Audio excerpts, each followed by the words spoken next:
मोनू मानेसर ये कहता, चाइना वालों को अगर ये कहता ना कि तुम्हारा जीजा आ रहा है, अरुणाचल प्रदेश से जमीन खाली करो, इस देश का मुसलमान हो, इस देश का हिंदू हो, इस देश का सिख हो या ईसाई हो, हर एक व्यक्ति उसका साथ देगा। और राम के नाम पर फिर सरकार कटोरा भीख का लेकर आएगी और कहेगी कि राम के नाम पर वोट दे दो, हम राम को लेकर आए हैं। अगर मोनू मानेसर जैसे लोगों के ऊपर लगाम कस दी जाती तो इतना बड़ा दंगा नहीं होता। इस देश की आजादी के लिए हिंदू, मुस्लिम, सिख, ईसाई सबने एक साथ मिलकर अपना खून बहा दिया। इस देश के लिए, इस देश की आजादी के लिए अपना सर्वोच्च न्यौछावर कर दिया। मस्जिद के मौलाना को बेफजूल में उनको मार दिया जाता है। क्या दोस्त था उनका, क्या दोस्त था, जरा ये तो बताइए आप मुझे।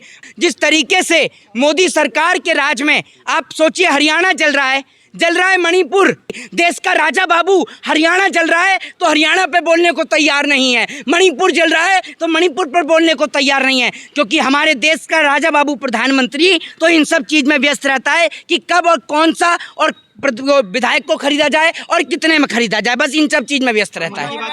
आप ये सोचिए कि ईवीएम से चुनाव होगा तो मोदी जी सत्ता में वापस आना उनका निश्चित है।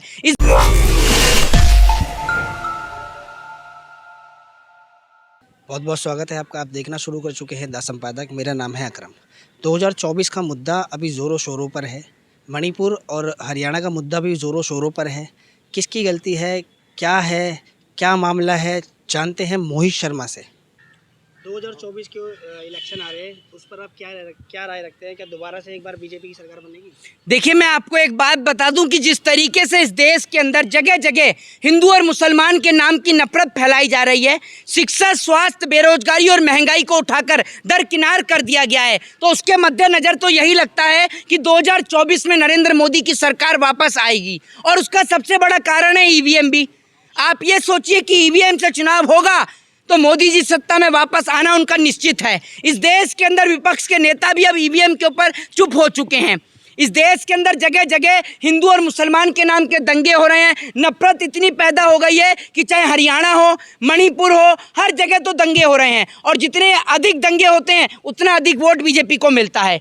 ये आप सोच लीजिए। अच्छा, तो विपक्ष अब नहीं रहा, आप ये समझते हैं? जी, विपक्ष अब नहीं रहा। नहीं, विपक्ष है, विपक्ष अपनी जगह पर है, लेकिन मैं आपको एक बात बता रहा हूं, जिस तरीके से मोदी सरकार के राज में आप सोचिए, हरियाणा जल रहा है मणिपुर, और इस देश के अंदर राजनीति कहाँ इतनी बड़ी हो गई है कि राजनीति के चलते आपस में अगर दो लोग डिस्कशन कर लेते हैं तो एक उनमें से खड़ा होकर गोली से मार भी देता है और ट्रेन के अंदर भी मार देता है और लोगों को भी। आप सोच कर देखिए तो नफरत की आंख कितनी बड़ी हो चुकी है इस देश के अंदर। दूसरी ओर वहाँ पर जब हिंदुओं की शोभा यात्रा निकलती है तो उसके ऊपर पथराव हो जाता है। तो आप सोच कर देखिए ना कि इस देश के अंदर कितनी नफरत पैदा करी जा रही है। जहाँ इस देश को आज़ाद कराने के लिए, इस देश की आज़ादी के लिए हिंदू, मुस्लिम, सिख, ईसाई सबने एक साथ मिलकर अपना खून बहा दिया। इस देश के लिए, इस देश की आज़ादी के लिए अपना सर्वोच्च न्यौछावर कर दिया। उस आज़ादी के वक्त को याद करिए जब कितनी माताएं, कितनी बहनें विधवा हो गई थी। आप याद कर देखिए। लेकिन आज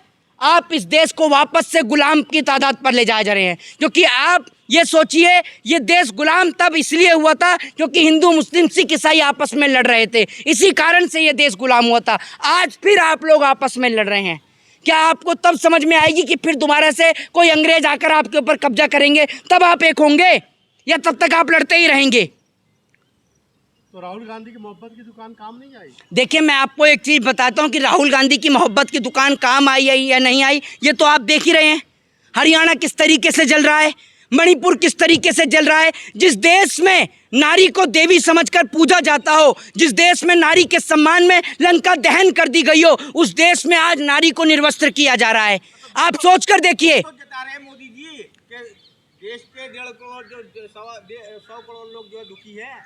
एक बात आप मुझे बताइए, अगर नरेंद्र मोदी जी को इस बात से दुख होता या नरेंद्र मोदी जी दुखी होते तो देश के प्रधानमंत्री जी मणिपुर जाते और मणिपुर जाकर मणिपुर के हालात का जायजा लेते। आज इस देश के अंदर देश का प्रधानमंत्री, देश का राजा बाबू हरियाणा जल रहा है तो हरियाणा पे बोलने को तैयार नहीं है, मणिपुर जल रहा है तो मणिपुर पर बोलने को तैयार नहीं है, क्योंकि हमारे देश का राजा बाबू प्रधानमंत्री तो इन सब चीज़ में व्यस्त रहता है कि कब और कौन सा और विधायक को खरीदा जाए और कितने में खरीदा जाए, बस इन सब चीज में व्यस्त रहता है। मनोहर लाल खट्टर कह रहे हैं कि सबको सुरक्षा देना संभव नहीं है, हर एक व्यक्ति का। अच्छा, नहीं, सबको सुरक्षा देना संभव नहीं है। तो जब हिंदुओं की जो शोभा यात्रा निकल रही थी तो आप उसको सुरक्षा नहीं दे सकते?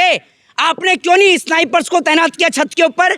जो पता चलता, अगर स्नाइपर छत के ऊपर तैनात होते तो इतना बड़ा दंगा नहीं होता। अगर मोनू मानेसर जैसे लोगों के ऊपर लगाम कस दी जाती तो इतना बड़ा दंगा नहीं होता। अगर पहले ही इन लोगों के ऊपर लगाम कस देते तो इतना बड़ा राइट थोड़ी हो जाता, इतना बड़ा दंगा होने का चांस ही नहीं था। लेकिन हमारे देश की सरकार तो पहले तमाशहीन बन के तमाशा देखती है और उसके बाद में आप सोच कर देखिए, एक आदमी को सारी ज़िंदगी लग जाती है अपनी दुकान को, अपने मकान को, अपने घर को बनाने में, लेकिन उसको 1 सेकंड में जला दिया जाता है। एक और सोचिए, एक मस्जिद के मौलाना को बेफजूल में उनको मार दिया जाता है। क्या दोस्त था उनका?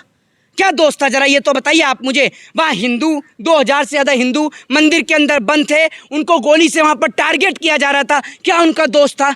ये जो कट्टरपंथी लोग हैं, चाहे वो हिंदुओं में हो, मुसलमान में हो, ये कट्टरपंथी लोग इस देश को नहीं चाहिए। जो लोग इस देश के अंदर, चाहे फिर वो इस्लाम के नाम पर हो, चाहे फिर वो हिंदुत्व के नाम पर हो, जो आपस में दंगे भड़काने का काम करते हैं, हमें वो लोग नहीं चाहिए। हमें ऐसे लोग चाहिए ही नहीं इस देश में जो दंगों को सपोर्ट करते हैं। हमें ऐसे लोग बिल्कुल नहीं चाहिए जो इस देश के अंदर कट्टरपंथी लोग हैं। हमें इस देश में ऐसे लोग चाहिए जो हिंदू, मुस्लिम, सिख, ईसाई सबको साथ लेकर चले। और मैं आपसे एक बात कहता हूँ, आप एक बार, सिर्फ एक बार मौका देकर देखिए इस देश के लोगों को।